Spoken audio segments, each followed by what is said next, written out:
Boa noite, meus amigos. Estamos aqui de volta. Como sempre, começamos invocando a Santíssima Virgem Maria, o Santo Padre Pio de Pietrelcina, para que roguem a Deus que nenhuma injustiça se cometa nesse programa. Queria lembrar a vocês, o curso de Filosofia da Ciência será proferido por mim aqui em Colonial Heights, Virgínia, de 10 a 15 de maio. Contato para informações com o senhor Eduí. Telefone 041 9974 4443 ou 041 3527 0987. Também chamar a atenção de vocês para o curso de inglês para estudantes de filosofia, que está sendo proferido pela professora Margarita Noyes na página www.seminariodefilosofia.org, com aulas às quintas-feiras. O pessoal está gostando muito do curso e ainda há tempo para novas inscrições. Também no site www.seminariodefilosofia.org vocês podem encontrar um novo vídeo do mês de março sobre o tema de literatura no Brasil hoje. Muito bem. Aqui esta semana aconteceu uma coisa extraordinária. O presidente da Colômbia, Álvaro Uribe, escreveu uma carta pessoal à nossa amiga Graça Salgueiro, agradecendo pelo seu admirável trabalho jornalístico, pelo qual, aliás, ela não recebe um tostão furado. Isso é que é a situação extremamente original do Brasil, para dizer o mínimo, que só existe jornalismo em blogs que são feitos de graça por abnegados como Graça Salgueiro, Heitor de Paula e este que vos fala. Tá certo? Jornalismo na grande mídia não existe mais nenhum. Não é exagero, isso não é exagero, não é força de expressão, não é figura de linguagem, não é nada. Não há mesmo, gente, mesmo, não há a mais mínima preocupação de acompanhar os fatos. Tudo que tem saído na grande mídia é, vamos dizer, uma seleção deliberada para fins de controle social, para fins de produzir certos resultados. E a grande mídia virou exclusivamente instrumento de manipulação. Claro que sempre se usou a mídia para manipulação, mas agora ela não é mais nada. Todo vamos dizer, o aspecto jornalístico que pudesse restar, ele já não existe nem mesmo como pretexto, nem mesmo como disfarce. É uma coisa medonha o que está acontecendo no jornalismo, uma coisa criminosa. Esse negócio que saiu comentado outro dia no Reinaldo Azevedo, que o senador Demóstenes Torres, ao lembrar a participação de traficantes africanos no tráfico de escravos, foi acusado do seguinte pela Folha de São Paulo, que já lá, Demóstenes acusa os negros de serem culpados pela escravidão. Peraí. Que história é essa de os negros? Ele não pode ser acusado dos negros de escravos, porque o sujeito não tem como ser escravo e senhor de escravos ao mesmo tempo. Isso não faz o menor sentido. É isso. O que o Demóstenes disse, que é uma coisa que hoje está mais do que comprovada, existem dezenas de trabalhos do mais alto rigor científico, feito por historiadores ilustres, que mostram o seguinte: primeiro, o tráfico interno de escravos na África foi muito maior do que tudo aquilo que veio para o Ocidente. Por quê? A exportação de escravos para o Ocidente era só um fragmento do comércio total. Eles tinham a escravidão interna, quer dizer, caras que eram vendidos, aprisionados e vendidos dentro da própria África. Eles tinham exportação para o mundo islâmico, que era enorme, para os países islâmicos, e tinha, finalmente, a exportação para o Ocidente. Isso quer dizer que o famoso escravizador branco jamais escravizou ninguém. Ele saía lá e comprava o que já era escravo. E, vamos dizer, o comércio ocidental, português e escravos africanos era um fragmento do todo. Só que tem o seguinte detalhe, meus filhos.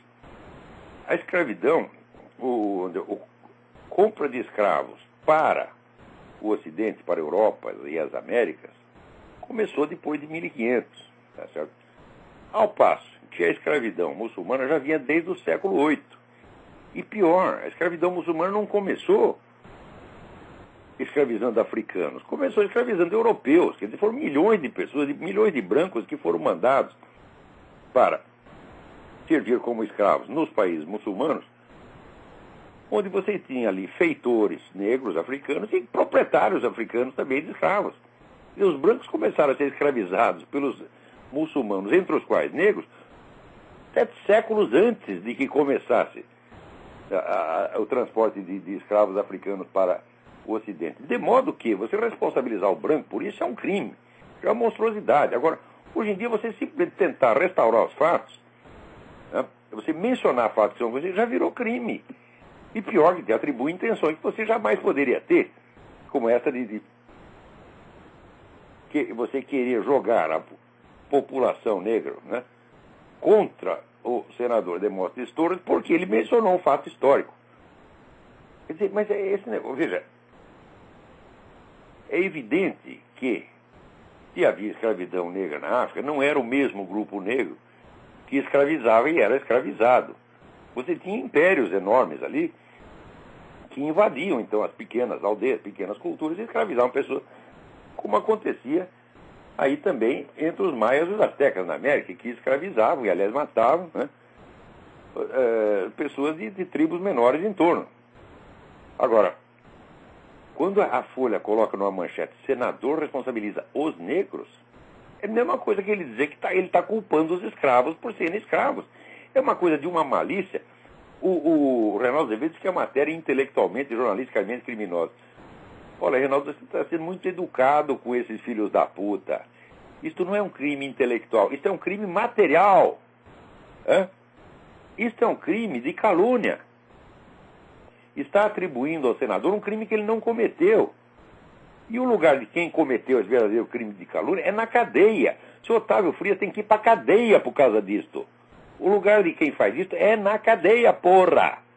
Além de pagar os danos morais correspondentes.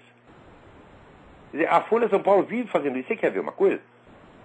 A Folha está sempre pronta a celebrar os grandes feitos do terrorismo internacional. Então está fazendo um barulho desgraçado em torno de um espião jordaniano que infiltrou na CIA e enganou todo mundo. Então, saiu não uma matéria, saiu várias. Lembre-se do que eu disse da espiral do silêncio. A notícia não vale pela sua publicação, mas pela sua repetição e pela sua exploração continuada. Quando você vê que a matéria sai uma vez só, não quer dizer nada. Agora, quando ela sai, depois no dia seguinte tem uma continuação, e tem outra, e tem um artigo comentando, opa, aí começou a ficar importante. É isto que fica na memória popular. É essa técnica da espiral do silêncio. Quer dizer, uma coisa é sempre repetida, sempre falada sob diversos ângulos para disfarçar a repetição, né, ao passo que uma outra é noticiada uma única vez, discretamente, ou então não é noticiada de maneira alguma. Então, comparem. De um lado, teve um espião jordaniano que entrou na CIA. Falaram, infiltração de espião no serviço de espionagem do adversário é a coisa mais banal do mundo. Acontece todo dia. Então, por que fazer esse forrobodó todo em cima?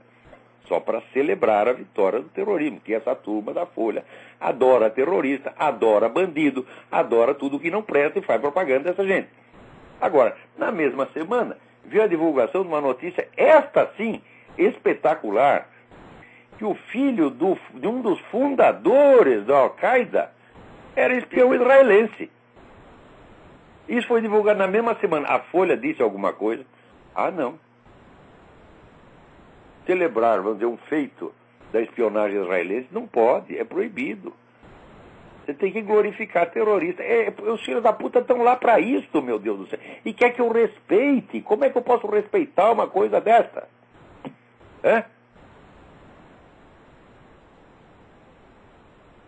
Não faz o menor sentido. Agora, essa semana, na mesma semana, a própria Folha noticia. A Folha de vez em quando tem notícia, por exemplo, ataque de muçulmano a cristão deixa 500 mortos na Nigéria. Vejam, verifiquem se vai haver alguma exploração.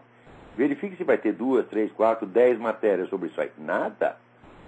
Agora, quando acontecem coisas fictícias, tá certo? Como aquela famosa suposta destruição de uma aldeia de palestinos pelo exército israelense, quando depois se viu que a coisa não aconteceu de maneira alguma, aí você tem 30, 40 noticiários, a coisa repercute, é comentada, é estudada, é falada e vira um slogan. Vira um lugar comum. Então você pode sempre alegar aquilo. Você quer ver um lugar comum? O pessoal diz, Estados Unidos invadiram o Iraque por causa do petróleo. Ora, meu Deus do céu. As companhias de petróleo foram todas contra a guerra. Todas.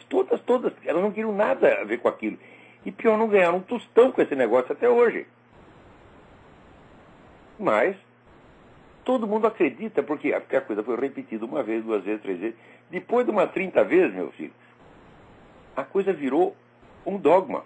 Virou uma verdade estabelecida da qual só malucos podem duvidar. Tanto que quando a gente fala isso, olha, isso aqui está no livro do Richard Miniter, Disinformation. Né? Dê uma olhada lá. Outra coisa, também, não havia armas de destruição em massa no Iraque. Então, quer dizer, porque uma busca não encontrou arma de destruição em massa, né? A coisa é repetida 50 vezes e que nunca se encontrou. O Richard Miniter dá lá a lista inteira das armas de destruição em massa que foram encontradas no Iraque. Só que isso nunca sai na mídia. Aqui nos Estados Unidos, até sai, porque você tem algumas publicações que não seguem essa linha, porque você tem esse milagre do rádio americano, que fura todas as barreiras de silêncio. Mas no Brasil não tem nada. No Brasil só tem esses blogs que nem o da Graça Salgueiro, do Heitor de Paula. Então, aqui, por isso mesmo está aqui, escreve o Álvaro Uribe. Estimada doutora Graça, ele escreve Grácia, olha só, Grácia Salgueiro. Felicito pelo olhar integral que a senhora tem lançado sobre a política da segurança democrática. É muito importante que a opinião pública internacional conte com a informação que, de maneira valorosa, profunda e crítica, a senhora desenvolve no seu blog Nota Latina sobre temas tão sensíveis para a região. Ele jamais poderia dizer a mesma coisa da Folha de São Paulo. Agora está aí, esse merda desse Otávio Frias, está bilionário, tá certo? Vendendo mentira. E vocês compram. Por que compram a Folha de São Paulo? Por que não acionam esse jornal pela Lei de Proteção ao Consumidor? Deveria haver milhares de processos contra a Folha, contra o Globo, contra o Estadão, tá certo? Por omissão de notícias importantíssimas. Eu não vou lembrar para vocês pela bilionésima vez que essa turma durante 16 anos escondeu sistematicamente o Foro de São Paulo. Eu afirmo taxativamente, lugar de Otávio Frias, lugar de João Roberto Marinho, tá certo? É na cadeia! É na cadeia, porque isso é conspiração para enganar o público, isso é um estelionato. Os caras estão vendendo o negócio e prometendo uma cobertura isenta e depois se fazem isso. Ora, leia lá o Código de Defesa do Consumidor. Esse pessoal está devendo aos seus leitores bilhões e bilhões e bilhões de reais. Prestem atenção, se tem advogados me ouvindo. Acionem esta gente. Eles não podem mais continuar impunes. Porque, veja, por que eles são contra o controle estatal da mídia? Porque não precisa. Eles fazem a censura e não quer que o governo se meta. Quer dizer, o que eles estão zangados com o governo é mal agradecido. Né? Quem disse a verdade naquele congresso lá do Instituto Milênio foi o Miro Teixeira. Veja, o dia que a verdade tem que sair pela boca do Miro Teixeira é o apocalipse, gente. Ele disse, olha, o Lula nada faz contra a mídia, de vez em quando ele fala um pouquinho mal dela, só para disfarçar aquela bajulação que ela faz em torno dele todo dia. É claro. Isso é verdade. Por exemplo, em todos esses grandes crimes que houve, a preocupação, quando ele limpar a imagem do Lula, de proteger.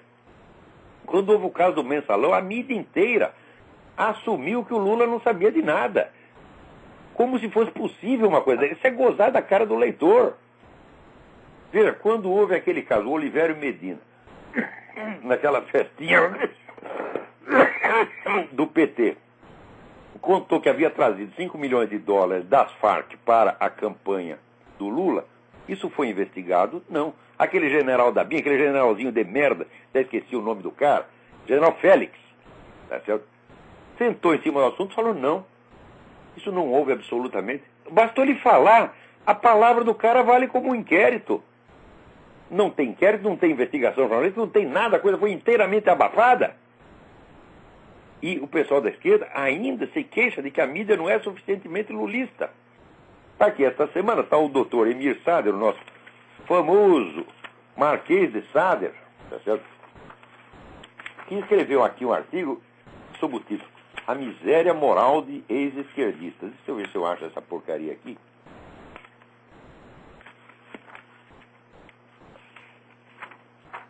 Estava aqui mesmo, é tanto papel, é tanta notícia, tanta besteira que está aqui que nunca há tempo, né? E eu fico atrapalhado aqui com centenas e centenas, né, de coisas horríveis, né, de mentiras escabrosas que saem na chamada grande mídia e são pagas a peso de ouro, né? Bom, eu tenho aqui de memória. O doutor Emir Sader, o Marquês de Sader, ele diz o seguinte, ele diz, a mídia está repleta de ex-esquerdistas que venderam a sua honra, os seus ideais, a sua honra e a sua dignidade para passar para a direita. Quer dizer, ele não imagina a hipótese de que um sujeito fique contra a esquerda por idealismo, por valores, etc. Não, isso não existe. Se o cara passou para o outro lado, quer dizer que foi por dinheiro, evidentemente, né? Como se o doutor Emir Sader, se não tivesse rico com o esquerdismo, né, não teria tido a tentação de mudar de lado, né? Agora, daí ele está repleto de pessoas que, tão logo abandonaram a esquerda, começaram a subir e ganhar salários, altíssimos salários na mídia. Um momento. Olha, colunistas antipetistas famosos que tem, além de mim, que ele não vai dizer que eu subi na vida, tá certo? Por virar contra a esquerda, porque eu só sofri perseguição, demissão, boicote, etc. Então, o meu nome ele não vai citar, mas eu conheço 3 articulistas que fazem sucesso na mídia falando contra o PT, né? Um é o Diogo Mainardi. O Diogo Mainardi nunca foi da esquerda, então ele não é um ex-esquerdista. Então não pode ser dele que o Marquês de Sade está falando. O segundo é o Arnaldo Jabor, que não passou para a direita, ele só ficou contra o Lula. Mas ele continua sendo de esquerda, apoiando a esquerda em tudo quanto interessa. Então também não está incluído. E o terceiro é o Reinaldo Azevedo. De fato, o Reinaldo Azevedo, ele trabalhava numa revista menor, passou a trabalhar numa revista maior, que é a Veja, naturalmente está ganhando mais na Veja do que ganhava na primeira leitura. Mas também não é um salário astronômico. Então é o seguinte, qual é o total de articulistas? O total, num país de 180 milhões de habitantes, qual é o total de articulistas que se pode dizer que subiu na profissão após ter passado da esquerda para a direita? Um caso, que é o Reinaldo Azevedo. E se subiu e está ganhando um salário melhor, muito merecido. Ele tem feito um trabalho muito bom, tem divulgado coisas que todos os outros escondem, né? Quer dizer, agora, o doutor Emir Sader dá a impressão de que a mídia está povoada de ex-esquerdistas que estão fazendo carreira. Agora, o desgraçado se trai aqui, porque ele diz o seguinte, é certo que nos acostumamos a que grande parte dos direitistas de hoje tenham sido de esquerda ontem. O caminho inverso é muito menos comum. Mas é claro, meu filho, o pessoal que entra para a esquerda entra com 15 anos de idade, enganado por gente como vocês. Depois, quando chega aos 30, 40, começa a pensar e diz, olha a cagada que eu fiz. Esse mesmo foi o meu caso. Eu fui enganado por vocês. Foi lá dentro que eu fui ver a merda que vocês eram. Tá certo? Não só politicamente, não é? Eles estão com concepções erradas, ideias erradas. Não, nada disso. Eu fui ver que vocês são mesmo vigaristas, mentirosos, bandidos, criminosos, assassinos, traficantes. Vocês são tudo o que não presta. Se não fosse vocês, não teria narcotráfico na América Latina, porra. Narcotráfico hoje é Farc, da qual você, senhor Emir Sader, você é lá mesmo da diretoria da revista do Foro de São Paulo que protege a Farc. Como é que um cara que faz isso sem falar de cobrar moralidade dos outros, vai tomar no olho do seu cu, Emir Sader? Daí ele diz, primeiro, ele exclui de cara a possibilidade de que alguém possa ter passado para a direita por idealismo ou por algum motivo moralmente relevante. Não, é só por corrupção, é só por dinheiro. Cadê o meu dinheiro, porra? Que eu ainda estou esperando. Que eu só levei boicote, xingamento, pé na bunda, fofoca, né? Agora, daí ele acusa que o pessoal da direita não discute as ideias que os outros têm. Não discute, ô seu bosta. Vocês é que não discutem, vocês só boicotam. Né? Você pega aí, olha, você pega, por exemplo, o livro do Antônio Paim, o livro sobre o marxismo, é um sujeito que largou, a esquerda não largou, agora largou.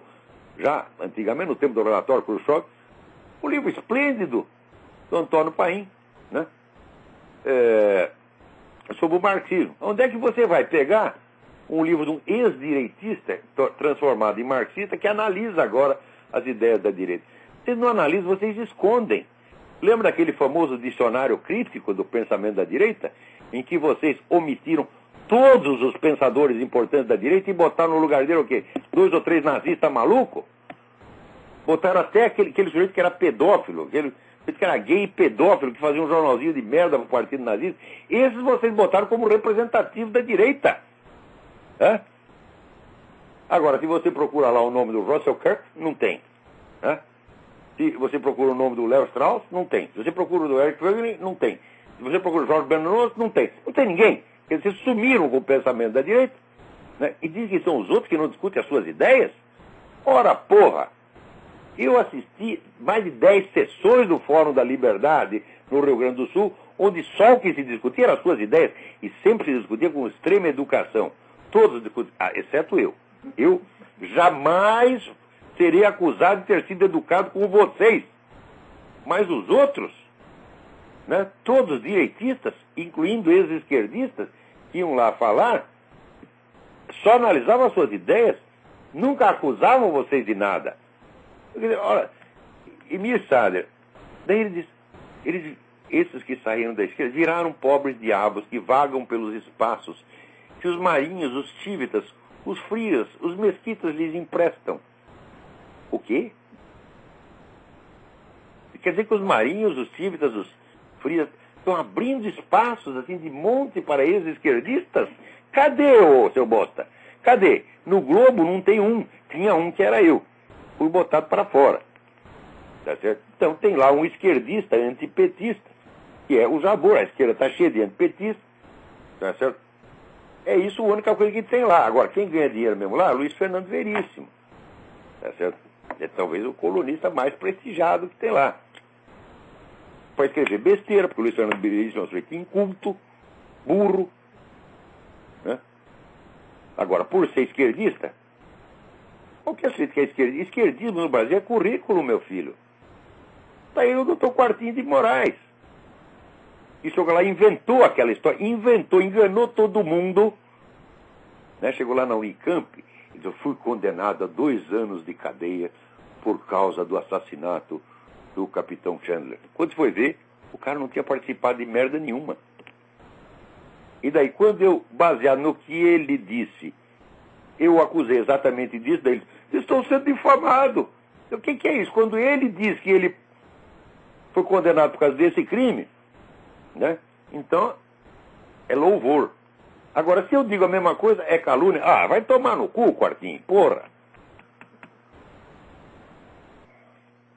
A esquerda é mesmo assim, esse pessoal não presta. Olha, eu digo por experiência. Olha, esquerdista decente, eu estou para ver, eu durante a minha vida inteira acreditei, porque faz parte mesmo da mentalidade liberal, conservadora, acreditar que a convicção política do sujeito é uma coisa e a moralidade é outra. Né? Quer dizer, portanto, pode haver pessoas de alta moralidade, né, nos dois lados. Olha, isso de fato acontece em algumas situações.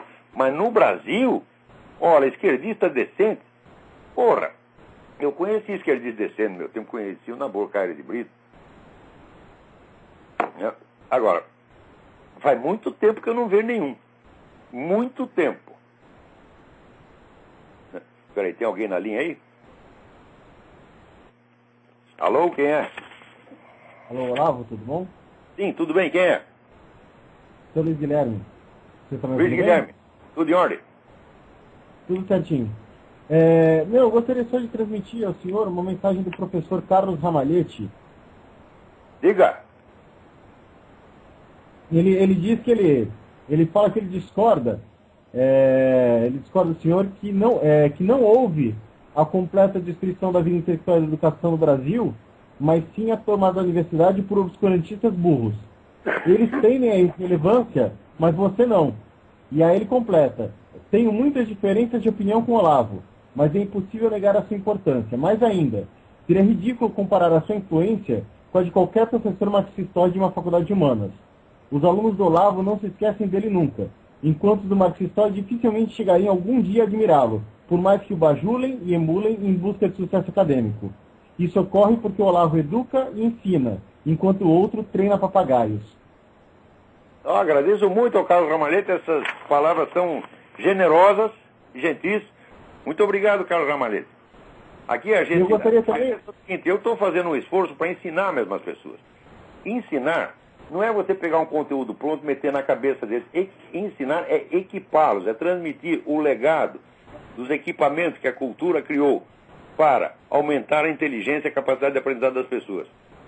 Então, quer dizer, o sujeito que estuda comigo, ele não sai repetindo que nem um papagaio, ele se torna um sujeito capaz. Eu estou capacitando pessoas.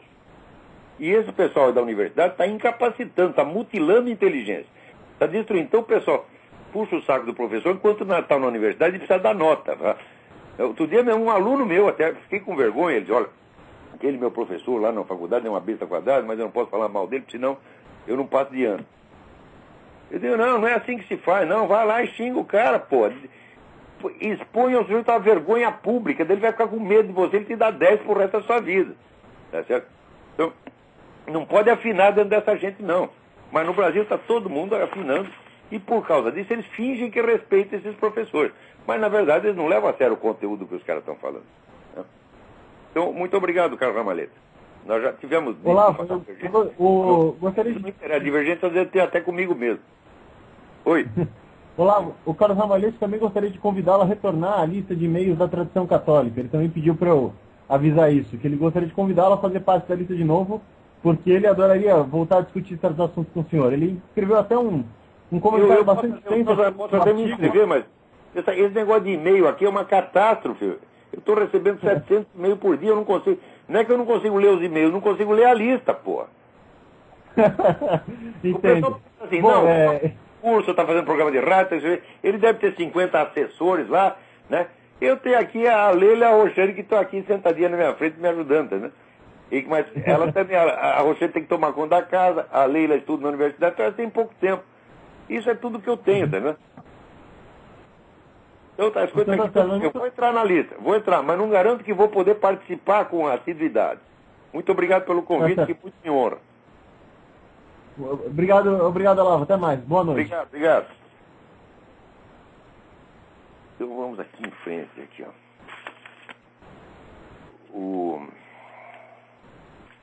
Olha aqui, Abílio Diniz declara apoio à candidatura de Dilma. O Abílio Diniz, tu não tem vergonha, tu foi sequestrado, os caras te botaram lá num buraco, do qual você escapou por milagre. E agora tu vem puxar saco desta gente, né?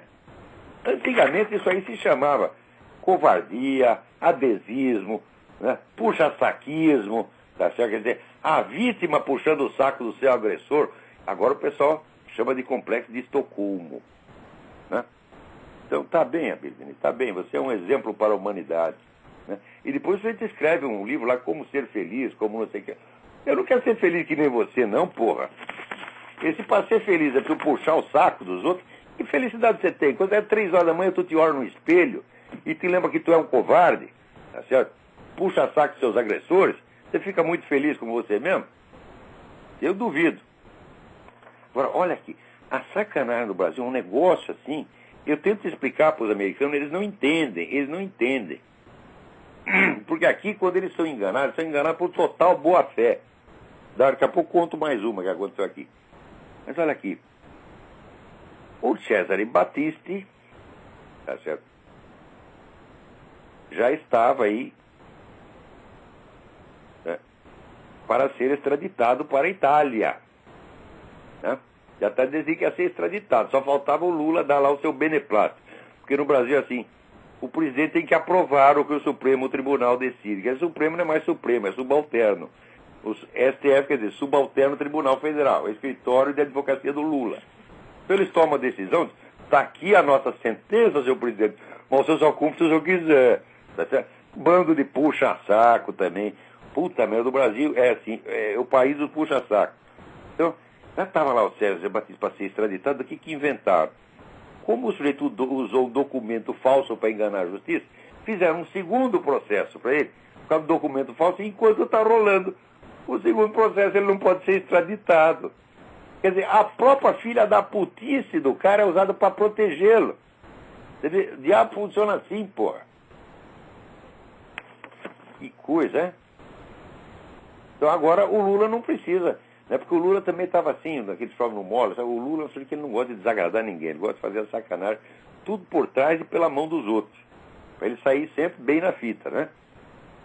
Então ele estava, não dizia nem que sim, nem que não, muitas vezes pelo contrário, nesse negócio do Cesare Battisti. Agora pronto, né? Aliviaram para o presidente, ele não precisa tomar mais decisão nenhuma. O Cesare Battisti vai ficar, tá certo? Não porque foi absolvido, não porque ele mereça asilo político, mas simplesmente porque ele é pior. Além de ser um assassino, o cara é um falsário, porra. O cara é culpado de crime de falsidade ideológica, apresentou documento falso. Quer dizer, está sendo premiado pela sua maldade, né? Por aqui, assassinato de homossexuais no Brasil, relatório anual 2009. É um negócio impressionante, mas impressionante, você dizer, em 20 anos, de 1988 até 2008, eles mataram 2.900 homossexuais no Brasil, rapaz. Mas não é um massacre, né? É impressionante. Quer dizer, no Brasil mora 50 mil, tem 50 mil assassinatos por ano. Né? Somando isso aí ao longo de 20 anos, né? Vai dar 1 milhão de pessoas. Ora, os gays, o pessoal do movimento gay, diz que 16% da população brasileira é gay. É muito otimismo deles, né? Ele, quando sai procurando alguém para comer, eles, olha, é difícil, viu? Difícil achar um sujeito. Sim, mas quem vai comer o Luiz Motta, porra? Olhe bem. Eu não acredito que ele seja gay, ele só diz que é. Ele é gay não praticante. Tá certo?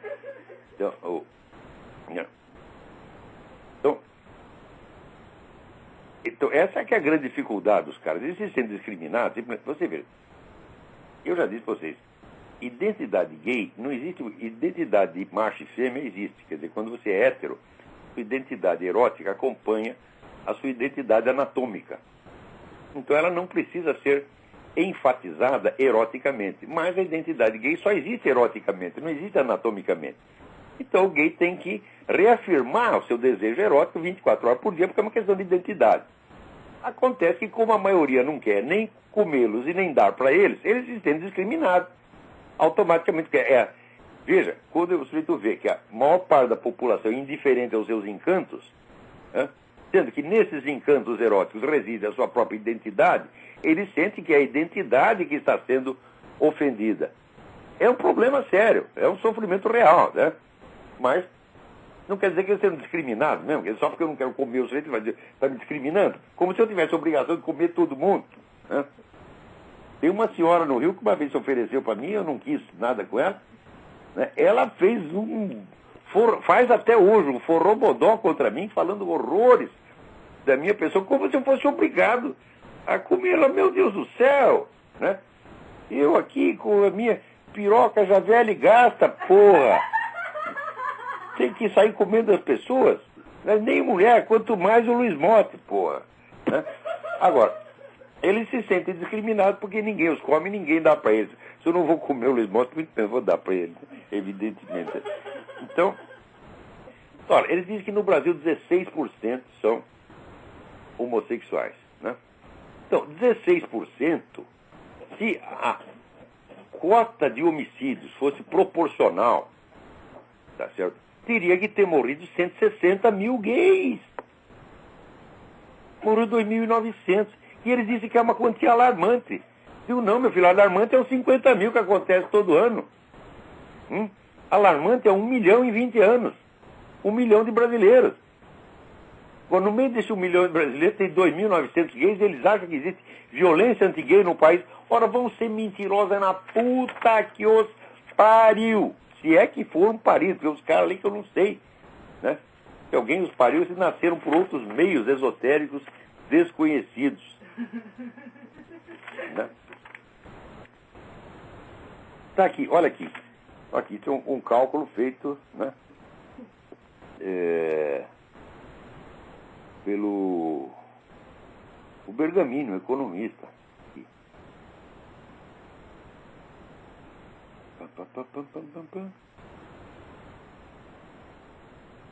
Em 2009, o Brasil pagou juros reais positivos de 12,57% ao ano e recebeu, nas aplicações das reservas, juros reais negativos de 4% ao ano. Um ganho real para o mercado financeiro internacional de 17,26% ao ano. Vocês entendem por que esse pessoal está puxando o saco do Lula, porra? Hã? Porque o Lula é capitalista para fora e comunista para dentro. Aliás, eu disse que ele ia fazer isso. Ai, meu saco. Antes do cara ser eleito, eu disse, ele vai fazer o que Lenin fez no começo da Rússia. Ele vai estrangular a oposição dentro, vai implantar um esquema de poder socialista irreversível e, ao mesmo tempo, vai puxar o saco do capitalismo internacional. Que é exatamente o que fez Lenin. Eu disse que ele ia fazer isso e o filho da puta está fazendo isso. Olha aí, os caras estão ganhando juros de 17,26% ao ano. Ora, isso é muito dinheiro. Se você pega uma grande firma, uma grande empresa, a Microsoft, qual é o lucro da Microsoft no ano? Quando é 2%, eles fazem festa. Agora esse banqueiro vai lá no Brasil, tira 17,26 por ano. O que ele vai dizer do Lula? O Lula é um grande democrata, o Lula é maravilhoso. Pô, até eu diria, me dá aí 17,26% ao ano, você vai ver. Eu falo bem de você, da sua mãe, da sua avó, da sua tia, porra. Né? Agora, não percam essa série de artigos que o Reinaldo Azevedo está fazendo sobre esse caso do Banco Op, onde tem uma roubalheira que deixa assim, de fazer corar o mensalão. O mensalão virou uma titiga de galinha perto disso aí. E tem assassinato envolvido.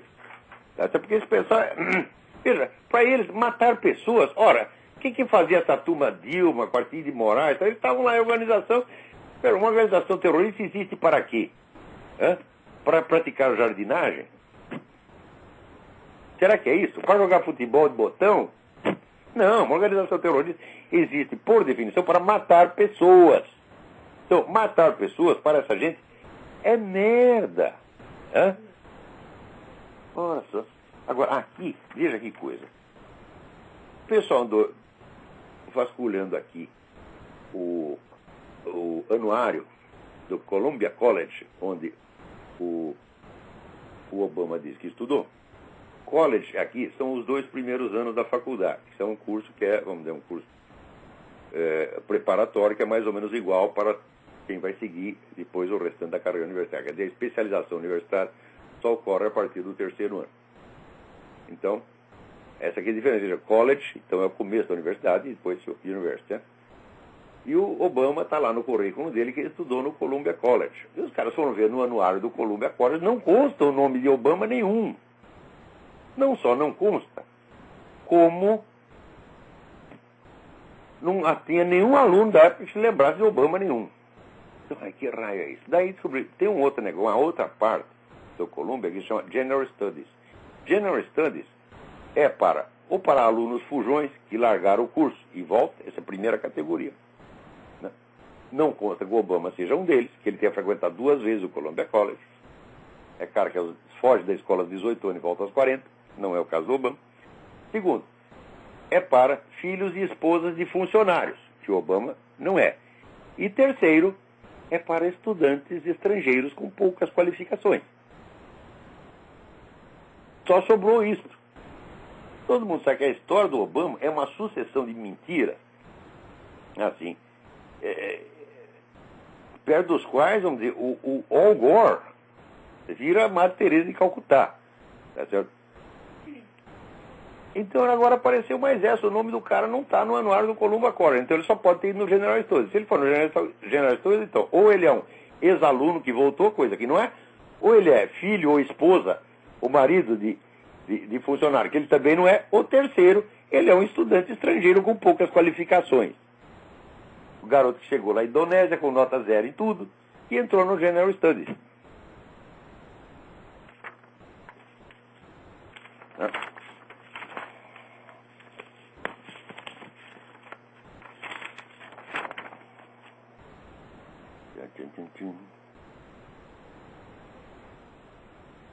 Olha aqui, vocês têm que acompanhar, vão no YouTube e procurem, escrevam Nigel, Nigel Farage, Farage. Nigel Farage é um deputado inglês na União Europeia que fala tudo que os caras não querem ouvir. Ele faz discursos horríveis, porra. Né? Ele pegou lá o presidente da União Europeia, o tal do Rampuy, e falou: escuta, mas quem é você? Você surgiu do nada, ninguém sabe quem é você, de onde você surgiu, ninguém te elegeu. De repente você aparece presidente da União Europeia com um salário maior que o Obama.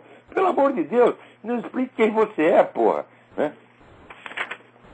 E assim vai, não perca, tem uma série de discursos. Nigel Farage, o cara é de uma coragem, de uma cara de pau. Ele é tão bom como Daniel Hannan. Daniel Hannan também vale. Daniel Hannan, Hannan. É outro deputado lá no Parlamento Europeu. Não percam os discursos desses camaradas. Agora, alguém me escreve aqui que é possível, a partir dessas lideranças, que o Reino Unido acabe se separando da União Europeia. Eu digo, não, isso não é impossível, não. Porque essa turma da União Europeia é o seguinte: eles legislam coisas que as populações da Europa não ficam nem sabendo. De repente tem uma lei que ninguém sabe de onde surgiu, veio da União Europeia, e daí se surge algum bafafá, eles fazem um plebiscito, fazem um referendo. Bom, daí o referendo responde não. Ah, daí não serve. Eles fazem outro referendo. Não. Outro referendo. Não. Depois de 10 referendos, sim. Ah, o sim fica definitivo. Puta merda! Mas aí a União Europeia é um bando de gangster, porra.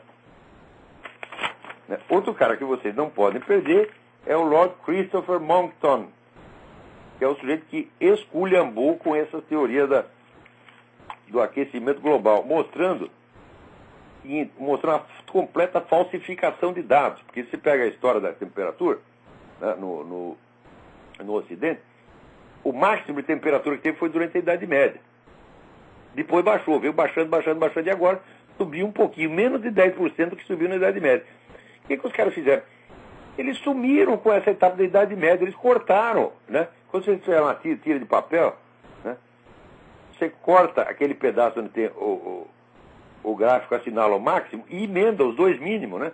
Então dá a impressão que sempre a temperatura foi baixinha e agora está subindo. Então, Lord Christopher Monckton, Moncton, Monckton.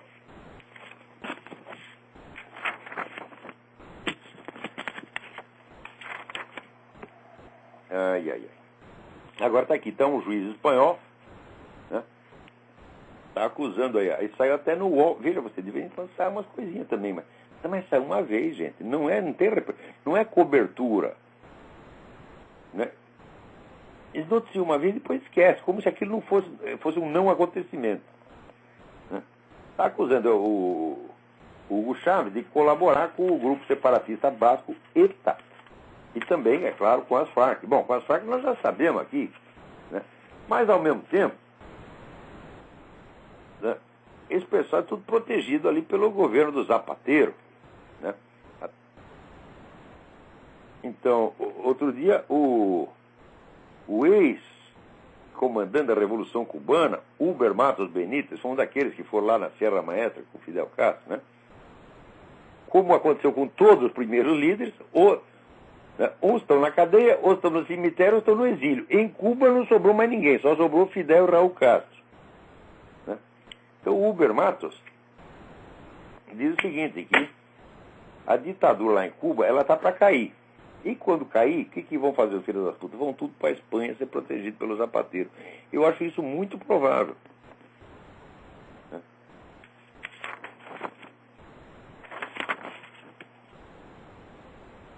Agora aqui saiu um artigo muito interessante no Natural News, naturalnews.com.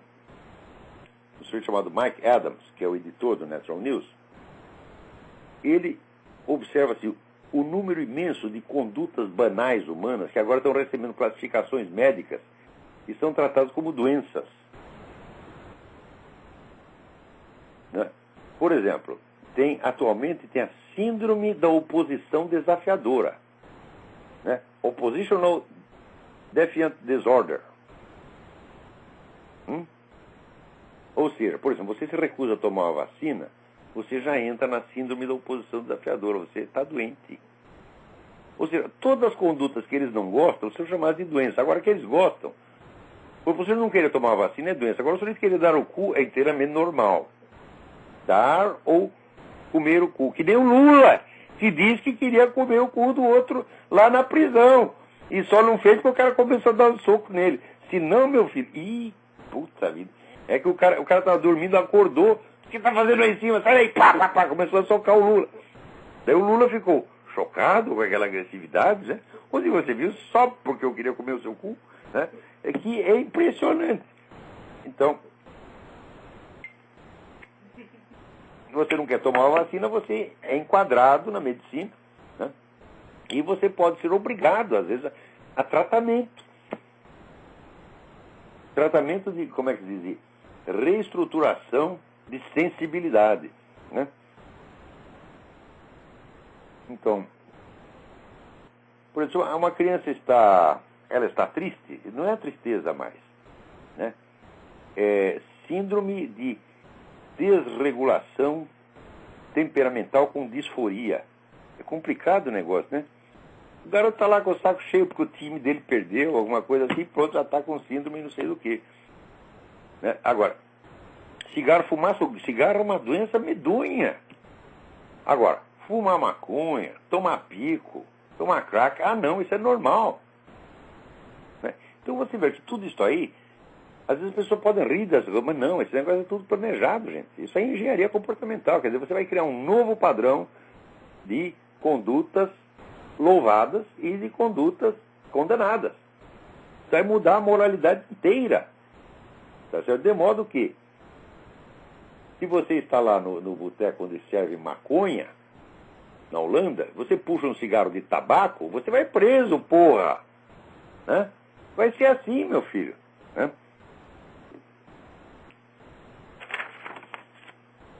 Tá aí o seu Fernando Henrique, né, que está pregando liberação da maconha, né?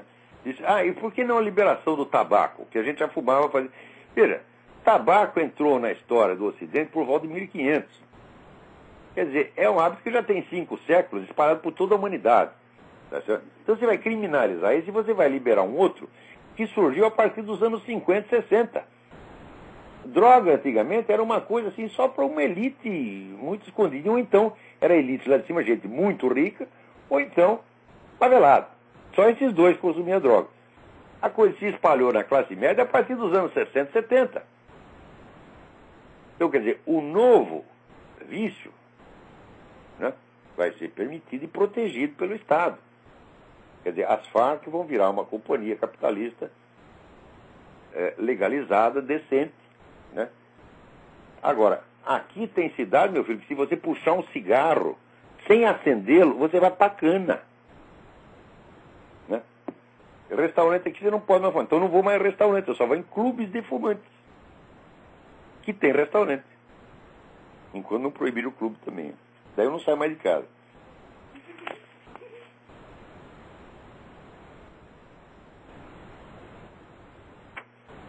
Olha, aqui tem uma carta que está circulando pela internet, assinada pelo Major Frederico Ramos Pereira.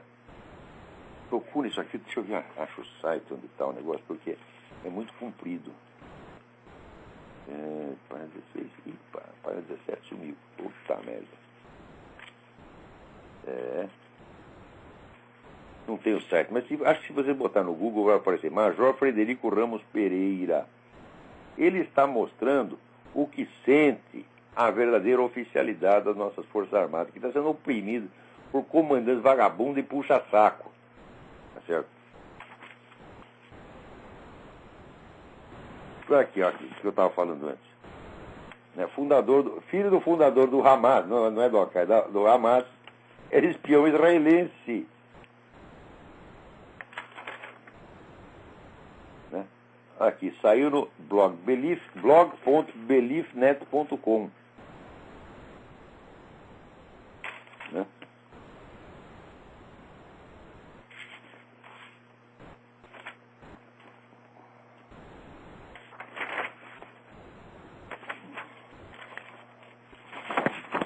Agora aqui o senador John Edwards, que foi cogitado até, é um dos heróizinhos do Partido Democrata,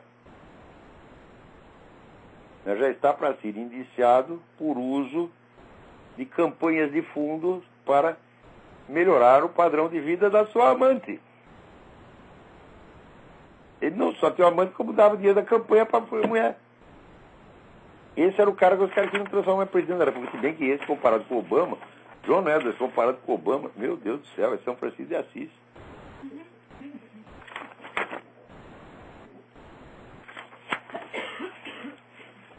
Aqui o Reinaldo Azevedo falando das cotas raciais. A reportagem intelectual jornalisticamente criminosa. Não, materialmente criminosa, pô. No mínimo, delito contra. Eu acho que isso é estelionato, está enganando a população, né? Está vendendo papel pintado, dizendo que é jornalismo. Agora a Folha aqui não para de falar do novos segredos sobre o agente duplo que enganou a CIA. Digo, o que é você enganar a CIA? Um monte de gente já enganou a CIA, pô. Enganou a CIA, enganou a KGB. Agora, o filho do fundador da organização, vocês tinham, pô, aí é brabo o negócio, hein? Agora, o pessoal do aquecimento global diz que está preparando uma revanche, porque eles foram totalmente desmoralizados, né? Então agora, eles estão querendo lançar uma campanha para desmoralizar os seus acusadores, mas acho que agora é tarde, agora não vai dar, ninguém mais vai acreditar em vocês, pô. Não tem mais jeito. O Al Gore já foi para ganhar um prêmio de filme de ficção científica, né? E pronto. Vamos ver o que mais temos aqui, né? Já tem mais algumas noticinhas.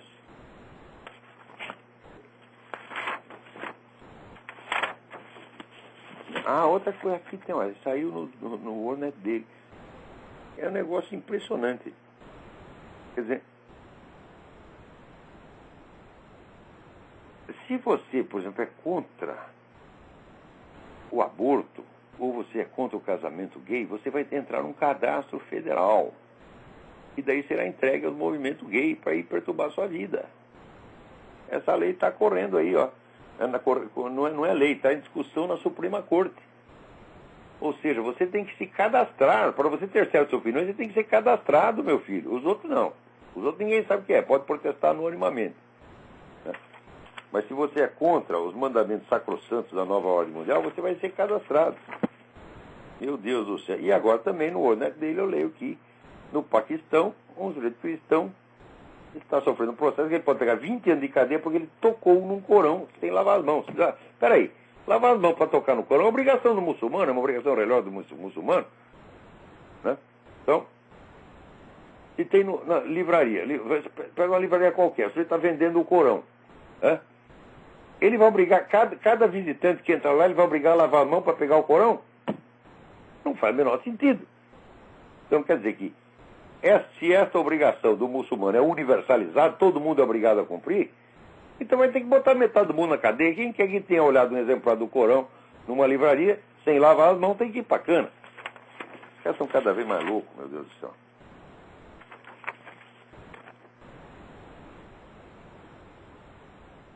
Então, é que o negócio da situação dos cristãos no Paquistão está realmente braba, tá entendendo? Não é Paquistão, Nigéria, tudo quanto é lugar, está aberta a temporada de caça, né, aos cristãos. E o pessoal tem realmente, olha, isso aí não é uma discussão de ideias, não pode ser uma divergência política entre pessoas educadas. Isso aí, os caras, bicho, eles são o homem da machadinha, tá entendendo? Né? Eles são o cara aquele filme do pesadelo, é o Freddy Krueger que está aí à solta. Se ele não tomar uma providência, o negócio vai ser bravo, né? Então, por enquanto, eu acho que é isso aí. Então, até a semana que vem e muito obrigado.